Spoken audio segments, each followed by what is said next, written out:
Hey everyone, just saw the Silent Hill movie, Silent Hill Returns. I actually thought it wasn't bad. It was kind of all right, and a lot of people seem to really, really hate it.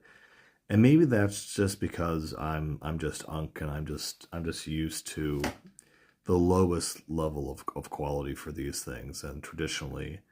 But for about half the movie, it was pretty solid in terms of, I mean, James didn't look exactly like James, and Mary didn't look exactly like Mary, but Maria did. Maria looked completely on point. And the first half of the movie, you have the very distinct scenes, areas in the town. You have certain areas that are, it feels like they're taken right out of the game, like these very specific barricade in front of the overpass and things like that. And for the most part, it felt like Silent Hill. I mean, that whole intro scene where it goes all dark and he's running through the streets. You have the monsters that get hurt and they go underneath the car. You have the roaches. Like there are a lot of things where I'm like, oh yeah, I recognize that, or that's a good reference. So overall, that was great. The second half, though, that's where things get a little bit iffy. Where, yeah, it's like, okay, they're going to screw it up somehow, right? So, how do they do it? Where they basically tell you in the middle of the movie that Mary's already dead. And so it just kind of spoils the ending.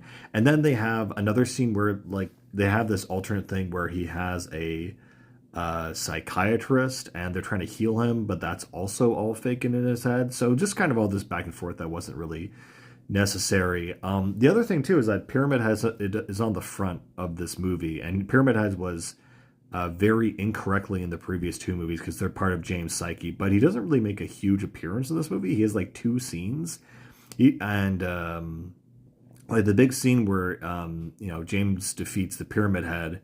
That's not in this at all. It's a kind of different ending where they kind of show James killing Mary and the in water ending. And then they do this kind of time loop thing where James goes all the way back in the past and with all the knowledge of what happened, so he's not going to screw up this time or something. I really have no idea. But yeah, obviously, it's not perfect, but it's not abysmal, terrible, irredeemable like people were saying. I was kind of shocked, honestly, when I went to the theater, and I was kind of like, yeah, you know what, this isn't too bad. Maybe I came in with the lowest expectations, that's why. But yeah, Silent Hill or Return to Silent Hill wasn't bad. So yeah.